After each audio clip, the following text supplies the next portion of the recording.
Hey everyone, how you guys doing today? Thanks for coming by to the channel. Hopefully you guys are having a great day so far. Today we're going to be talking about a bunch of spoilers that were released. I'm a few days behind, so we have about 6 or 7 of them. And we have some pretty cool ones. We got a new mechanic we're going to talk about when we get there. And then I think we don't have a card for every faction, but we got some for a lot of them. So, starting off with the first card, and we're going to go in order of how they were released. So, starting from 3 days ago to 2 days to yesterday. Today's cards haven't been released. That will be in the next video. So, the first card we are going to talk about is Cryoblade. Now, this card was released a few days ago. This is a 2-mana, 2/3, perfect stats, by the way, which deals double damage to stunned enemies. Now, when you look at this, you're automatically thinking staple for new Vanguard General. This is a great card. Its stats are perfect. As a 2-mana, 2/3, has better survivability. It's able to stay up. It can't get pinged off. And then it has a really solid ability that you can use anywhere on the board. It's not infiltrate, so this is a pretty cool ability. This guy paired up with any types of buffs. People were talking about Welling Overdrive, but you can use Frostfire, Boundless Courage. Really, anything to give this guy a little bit more damage is going to be really nice. Even Primus Fist on this, Primus Fist it and then hit the general, you're dealing 8. And it does say enemies, so it's generals and minions. I didn't clarify that. I think this guy is definitely going to be a staple in the new Vanguard General. There's really not a lot to talk about him, man. We might see the new Vanguard General moving towards a more aggro archetype. We may or may not, depending on how the deck goes. I mean, there's already Faye, and Faye can kind of beat down anyone just because of her BBS instead. But this guy would definitely see some play still in the new Vanguard General. He's definitely going to put in a lot of damage if you're not careful and you don't remove him. Because this guy going face with a lot of buffs, and I mean, you're taking a lot of damage. I mean, you already see what people are doing with the new egg decks, and they're kind of just buffing that one minion and puts in a ton of damage. Vanguard can kind of do the same thing with this. Deals double damage. Now, that's nothing to play around about. If you can buff this guy up to like 8 damage in a turn, you're dealing 16 to the general, so be very careful with this guy. He's an awesome card, definitely going to be a staple in the upcoming decks. Moving on, we're going to move on to the other card that was spoiled that day, which is Serforger. This is a line art card. It's 3 mana, 2/2, with whenever you summon a minion nearby this minion, give them both +1/+1. Now, looking at it, you automatically think, wow, that's kind of like Mercblood Devourer, which a lot of people thought. But Mercblood doesn't buff itself, but it has better survivability. So we'll talk about the pros and the cons of running both. The pros about running this guy instead of Mercblood is that you're getting this guy getting buffed up, plus your minions that are getting buffed up. So your Zoo decks, which is where this thing is going to see play, you're still getting this big beefy minion out of buffing all your other minions as well, which is pretty cool. The downside about running it is that it doesn't have the greatest survivability. A double ping kills it. It's just really easy to kill with only 2 defense.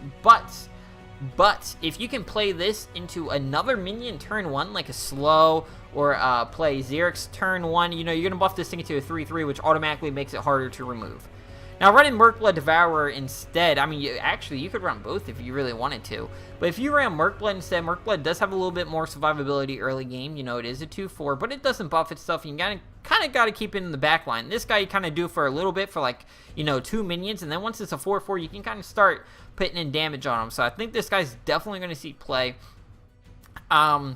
I think its ability is pretty cool, man. Like I say, if you can get these low mana minions out, kind of like we might see more. I guarantee you that we're going to see more lower curve minions as Liner kind of keeps releasing cards. We're going to see more 2-drops, more 3-drops. Maybe, I doubt it because they have the issue with slow. I was about to say maybe another 0 mana card, but I doubt it because slow Holy Ammo was too strong and they nerfed it.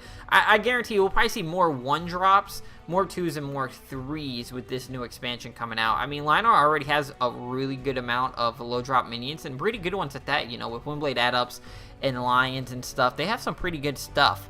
But man, I'm really excited to see where Zoo goes.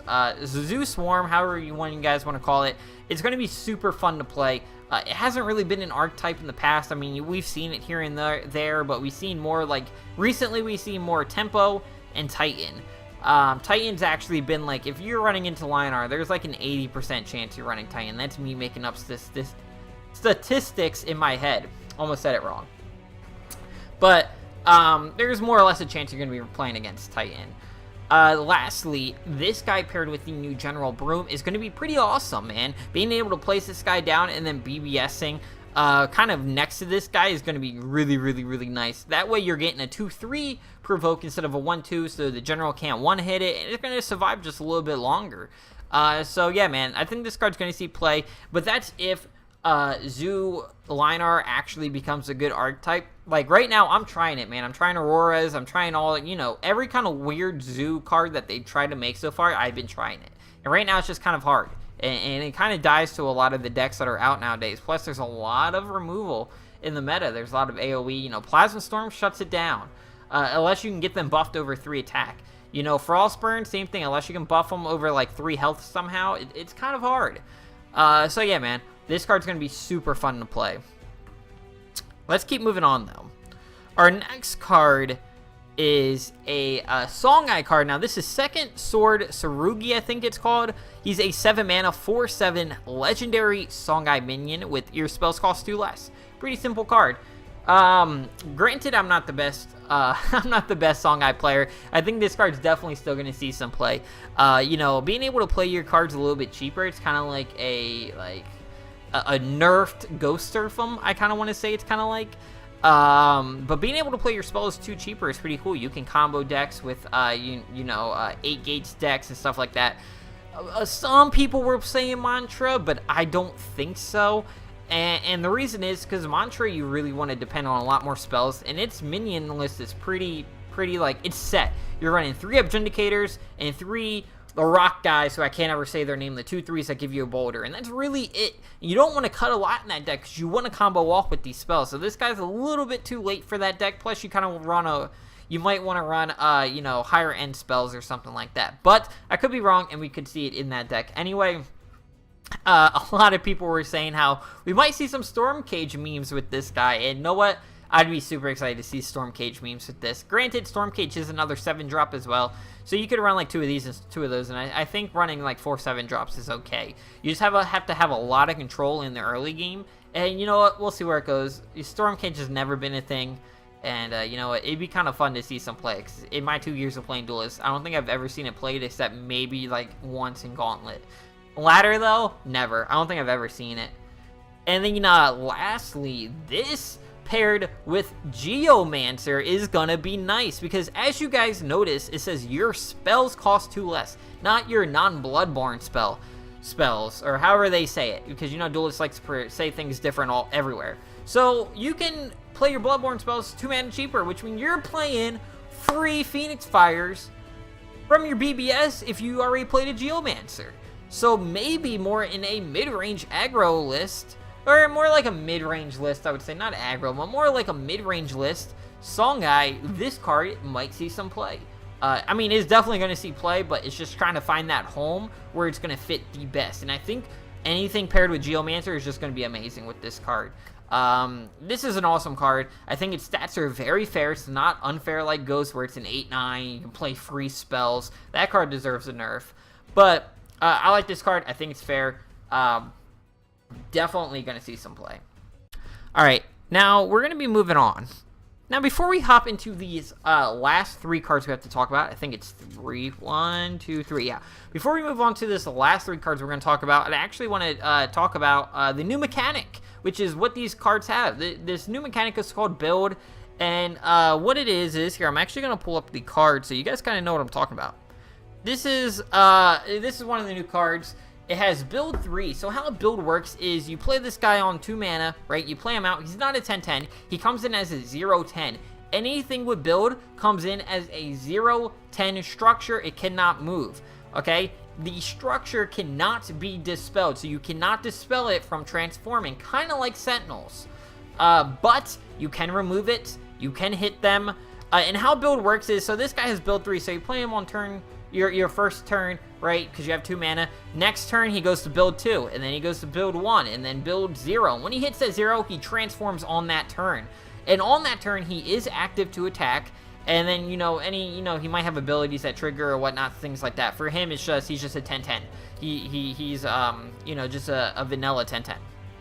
So, that's pretty cool. So there's some upsides and some downsides. So let's talk about this card in general, right? This is a 2-mana 10/10. This is Biometric Hawk. I probably said that wrong. He has build 3. So, you know what?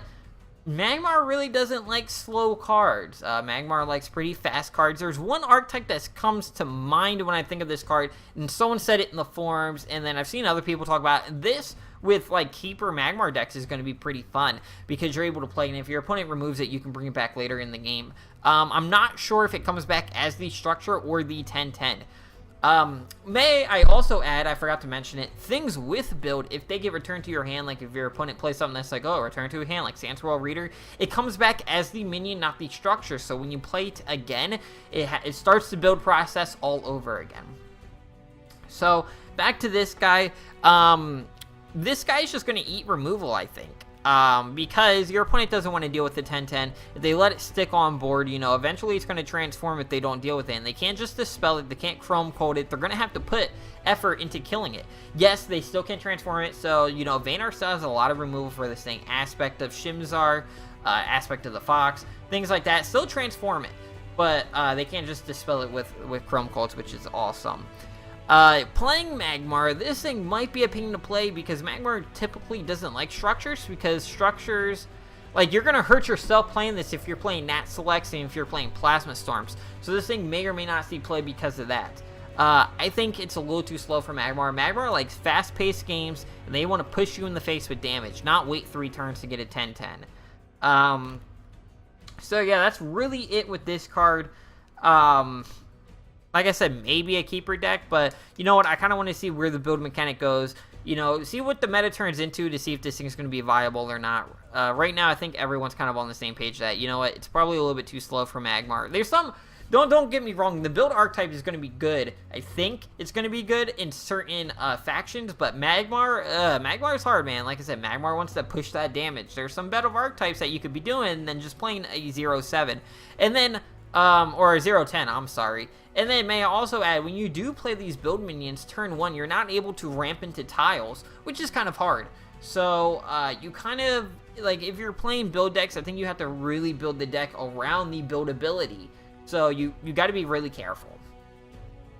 Moving on to our next build card. This card is obviously Vitruvian. This is Simulacra Obelisk. I probably said that wrong, but whatever, you know, I can't pronounce nothing. It's a 3-mana 0/7, basically it still comes out as a 0/10 with build 2. Summon Dervish. When this minion is built, start building another on a nearby space. This is an awesome card. Awesome card. Okay, a vet can still swarm out and still play this card and this card be safe because vet has all this. You know, they're able to just swarm out obelisks left and right if they really, really, really wanted to. And then also, you get to pair this with the 2/3 that lowers all obelisks in your hand by 1. So this card I still think is going to see some play. Build 2 really isn't so bad. You know, it's going to be 0/10 for 2 turns. Some things before you guys ask in the comment section. When it does transform on that turn, you get the Dervish. If there's only one spot available for a Dervish to spawn, the building another obelisk takes priority over summoning a Dervish. They said that on the forums. Thanatos said that on the forums.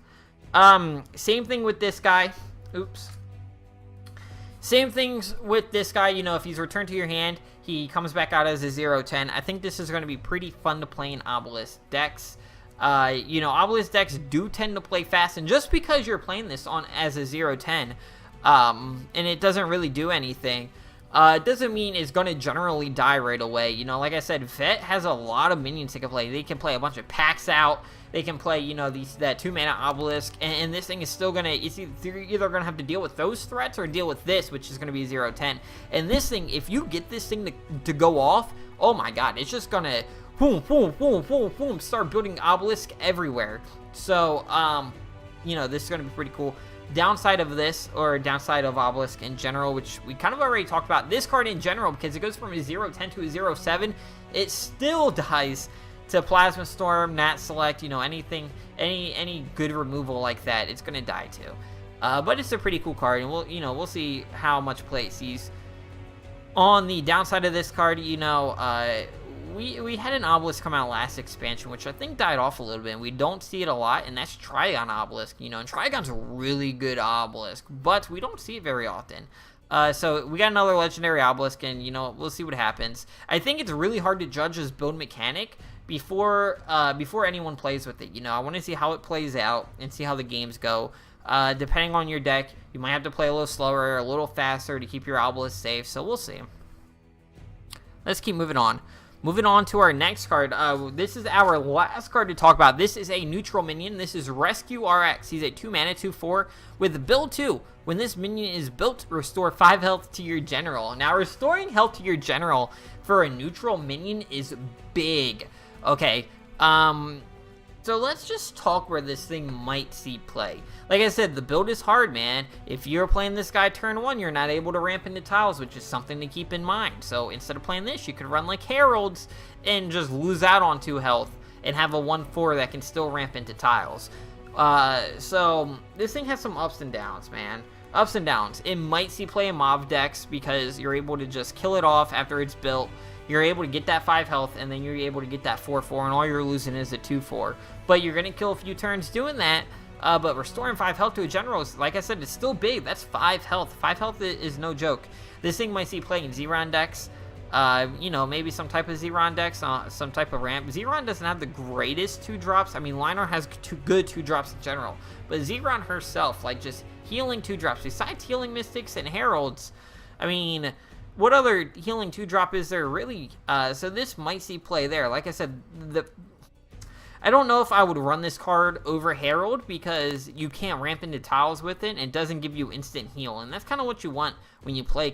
Like, when you want healing, you don't want heal like 2 turns from now, which is awesome, but you want heal that turn. Like, if you want to heal, you're like, damn, I wish I had some healing right now. So, you know, we'll see where it goes. Like I said, it's hard to judge. Don't know really where this build archetype's going to go, or, you know, what's going to happen. They could have a lot more things that combo with it, like reduce all your build minions by 1, or reduce them by 2, or restart the clock on them to you know, screw with them. I don't know. I want to see more with build before I judge them too harshly. Right now, it's not looking too good, man. Like I said, the Magmar one's a little bit too slow. The Vet one might see play depending on the deck, because you can reduce it because there's the 2/3 that reduces its mana cost, so maybe we'll see that one. This guy, I don't know, man. He restoring 5 health is great, but you know what? You're not able to ramp early. You're going to have to play a lot slower playing this out turn 1.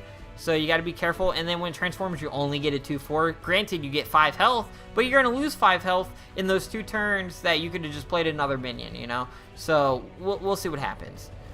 But other than that, man, those are the spoilers I have for you guys today. If I missed something, I'm sorry. Comment down below. Let me know what combos I missed. I kind of go through the forums, and I look all around, and I write down a bunch of notes about them to make sure I kind of hit everything I can about them, or really the important stuff about them.